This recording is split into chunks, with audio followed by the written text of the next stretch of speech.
Okay, familia, we have it's 3:55, and I know all of you love Puerto Rico.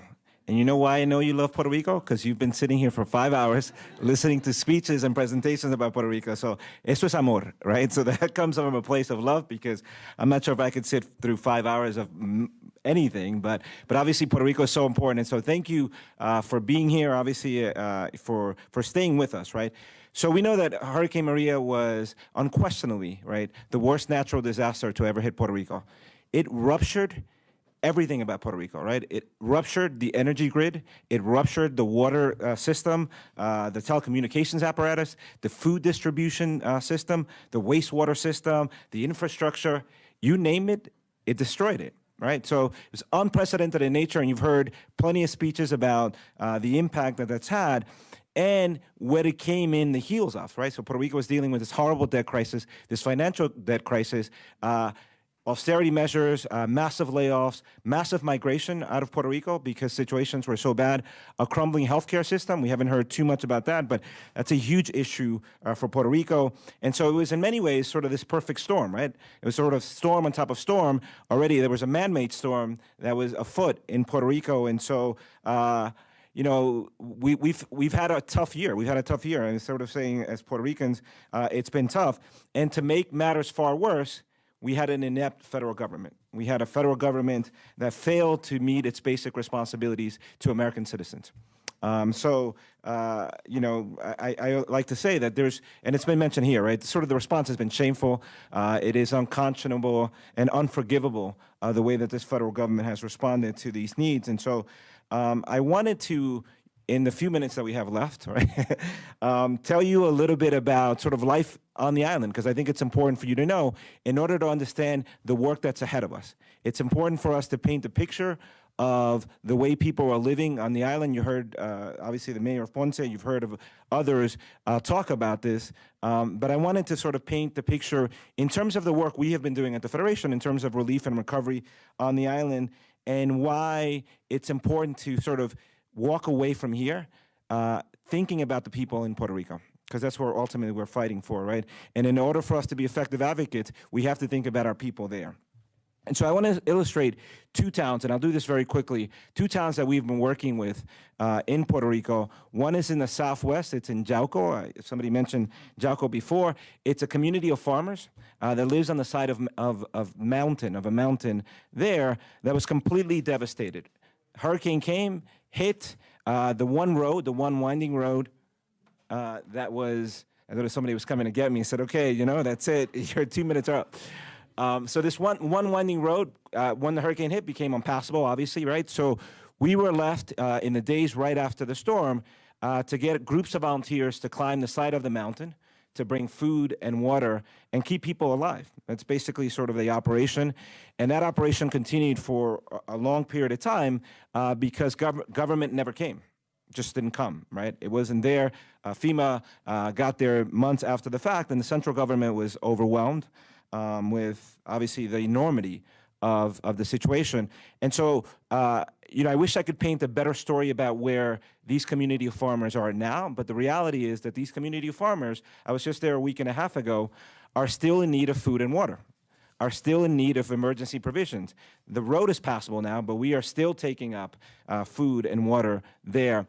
And these farmers, right, of course, their very identity is tied into the land, but their crops were destroyed. Their cattle was taken away from them, and so they're idle, right? They're there with no homes, no food, right, to put on the table, and really largely still dependent on the work that we are doing. To make matters much worse than that is the fact that FEMA finally got there months into the crisis, and of course no electricity, as you can imagine, for any of these farmers. But FEMA has gotten there, and by and large has denied the claims of most of these farmers. By and large has denied the claims of every one of these farmers. And there have been multiple reasons, but the one principal reason that they have denied the claims of these farmers is because these farmers are unable to present deeds and titles to their homes. And that is happening across the island. In fact, there are 60,000 homes, probably more. That's just sort of, somebody did a rough study on this. 60,000 homes in Puerto Rico that don't have titles and deeds, right? It was like hey, my great-grandfather lived here, right? And now I live here, right? And that's kind of the way it is. Well, we shook on it, right? 30 years ago, and this is my home, this is where my family lives, and this is what we know.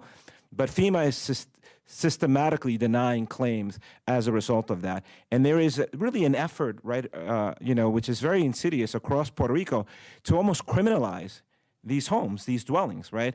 It is the criminalization not only of homes, but ways of life, right? Because this is all these farmers know. This is all they know. This is what they know. It's like, I've been living here, right, my entire life, and now I'm being told that I have an illegal dwelling, that I am here, in fact, illegally. And we know sort of that loaded word of illegal because we deal with it here. So that is happening across Puerto Rico. And so we are working with them we've built a couple of wells. We're getting seeds to them. We are trying to give them hope where very little hope exists right now from other sources. And so let me quickly tell you about another area where we're working, which is topographically completely different from the mountains of Jalco. It's Punta Santiago in Humacao. Some of you, obviously, who know the island well, know that's where Hurricane Maria made landfall. And it completely devastated this small fishing village. It's also a very touristy place of 4,000 people. Everyone, without exception, lost their home. Everyone, without exception, lost their cars, their businesses. Everything was gone, right? So Punta Santiago is surrounded by the ocean on one side and then a lake on the other side. Both merged when the hurricane came, engulfed the entire town in 8 feet of water. And the people since then, right, have gotten almost no help. In fact, we ended up getting a message from the mayor of Humacao, desperately. WhatsApp, by the way, WhatsApp was like a lifesaver throughout all of this because the way we were communicating in so many different ways. But the mayor of Humacao sent us an urgent message saying, please, we need you here. Our people are starving. Like FEMA has not gotten here. This was already a month into after the hurricane. And so if you go to Punta Santiago today, and I encourage all of you to, go to Puerto Rico because that's important. If you go to Punta Santiago today, you would think that the storm hit last week because almost nothing has fundamentally changed in this town.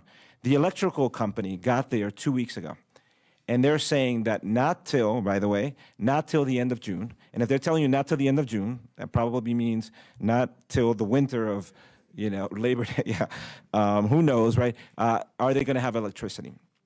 So in fact, the people in Punta Santiago will be there for an entire year without electricity. And I know it's been said, how important, right? I think we had a couple of economists, right, who were here talking about the importance of the electrical grid. Let me just say this. You cannot run a modern society without electricity. You cannot, right? It is incredible that we are having this conversation. And sometimes we lose sight of, it's no electricity. What does that mean? That means you can't cook. That means you don't have potable water. That means that you can't live a modern life. You just cannot, right? We know that to be the case. And so, I can tell you in New York during Hurricane Sandy, we lost power for a couple of days. We were freaking out. And, we lost power for a couple of days, but we can go into, right, different parts of New York and have lights. It's not the case there, right? It's not the case there. So I want to make sure that you both take away sort of the images of the people in Punta Santiago, Macao, and our farmers in Jalco, and understand the situations that they're living in. And this is why what we are talking about today, what we've talked about for 5+ hours here, is so critically important. It is so critically important because the greatest hope for Puerto Rico, the greatest hope is all of us. It's the diaspora here in the mainland. It is what we are able to do with whoever's in Congress, whoever is occupying the White House. And I want to sort of shift now to the things that I was charged to say, which is what is it that we can do here, right? And again, a lot of us have been working from day one. We were working well before that because we had this debt crisis and we were pushing our federal government to do what's right. We know that's difficult with the political makeup that we have today. So in order for all these things to happen, right, and I'm going to tell you exactly what we are fighting for here, and I'm going to be incredibly brief. A just recovery for us means that it must be in the hands of the people of Puerto Rico, led by the people of Puerto Rico, and for the people of Puerto Rico, right? That's critically important, right? It is not for me to say this is the road for Puerto Rico. It is for the people of Puerto Rico, right? And it is not just the elites in Puerto Rico, it is for the masses in Puerto Rico to determine its fate. We must protect human and environmental rights, right? We are rebuilding Puerto Rico, oftentimes in the name of speed, right? And oftentimes in the name of greed, right? So we have to make sure that we protect human and environmental rights. And we have said repeatedly here, we need a Marshall Plan. We need a Marshall Plan for Puerto Rico. American citizens, we did it for Germany, we did it for we did it for Japan after World War II. Why is it that we cannot do that for American citizens in an American territory in 2018, right? With all the resources in the world, right? We have money for just about everything these days, right? Certainly for the military and for whatever have you, but we don't have for our citizens in Puerto Rico. So we need a Marshall Plan because there is no substitute for federal dollars, right? We have been able to collect, thanks to the goodwill of a lot of people of good conscience, about $35 million for recovery, right? Those are important money, right? It's allowed us to do a lot of good, but they are pennies compared to what's needed. We need, the governor has said, $94 billion. So we need the federal government to step up and do what's right. We also need this government, right? We need creditors to forgive Puerto Rico's debt. A lot of conversation about that. I will leave it at that, but just know that we can't move forward with Puerto Rico if we don't forgive this debt. We are very clear about that, so we need to fight that. Puerto Ricans are climate refugees. That's what we're calling them, the people that are moving from the island to the mainland, and we need to take care of them, right? Those are victims, right? So we can't say, oh, because you're not in Puerto Rico, we don't care about you. We need to integrate our Puerto Ricans, whether it's in Orlando, whether it's in Bethlehem, Pennsylvania, whether it's in New Haven, Connecticut. We need to be able to integrate our people, and that means providing schools for them, providing homes for them, giving them jobs, right? All the things, providing ESL classes, on and on and on and on. That's a job that we all have right here, right? So we have to make sure that our states, our municipalities, certainly the federal government is providing resources to that end. And we need to rebuild a stronger, safer, more sustainable infrastructure in Puerto Rico. We are rebuilding the energy grid, right, to be what it was before, which never worked for the people of Puerto Rico.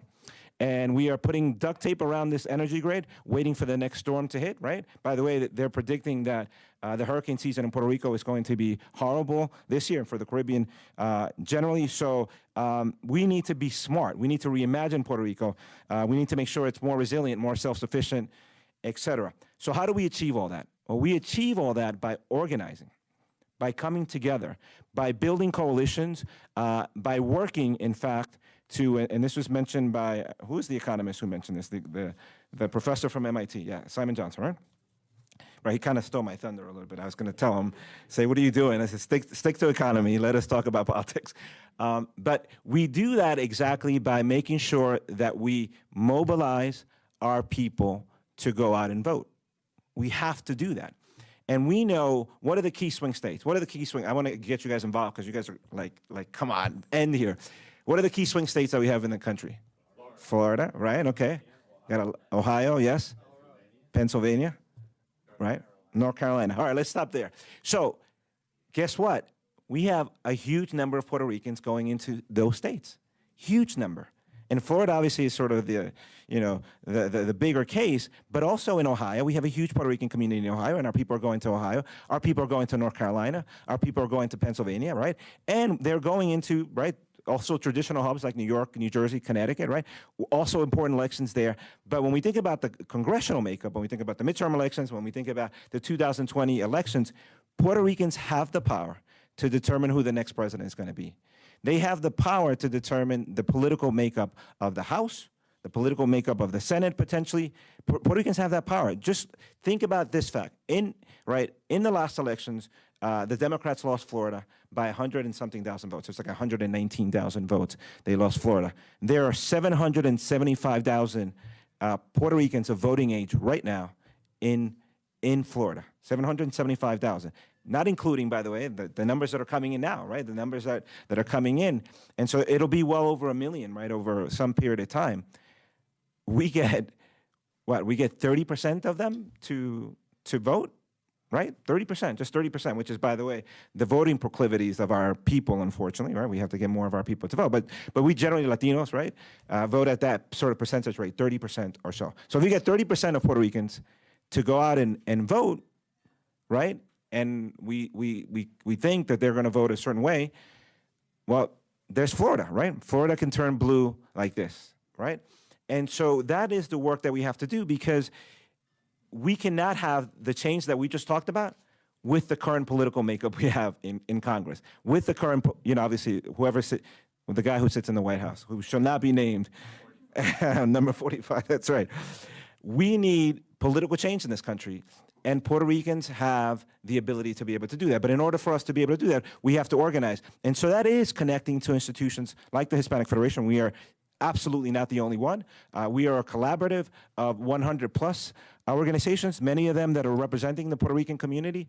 But all throughout, if you go through all throughout Pennsylvania, there are amazing institutions, community-based organizations on the ground, organizing, right, providing social services to our community, and also educating our people around our democracy and how sort of our political system works. Very different in Puerto Rico, by the way, right? Because everything is about the status issue in Puerto Rico, right? So it's like, it is, if you're, I would say independentista, right? If you're obviously pro-Commonwealth, or if you're a statehooder, that's what defines politics in Puerto Rico. Here, obviously, we have two parties, right? So it's really educating them about those two parties and educating them about the issues that are important to them, their families, right? And obviously our communities, right? So when we say, hey, we believe, right, as an institution, we believe in universal health care. We believe that healthcare is a fundamental human right, right? And these are the things that we have to do to ensure that that's the case. We believe climate change is real, right?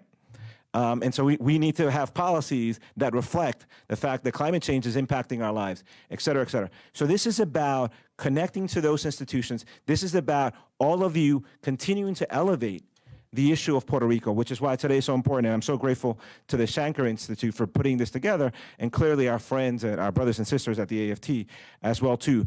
So March 20th is what? What is March 20th? 6-month anniversary since Hurricane Maria hit. That is a great opportunity for all of us to continue to elevate the cause of Puerto Rico.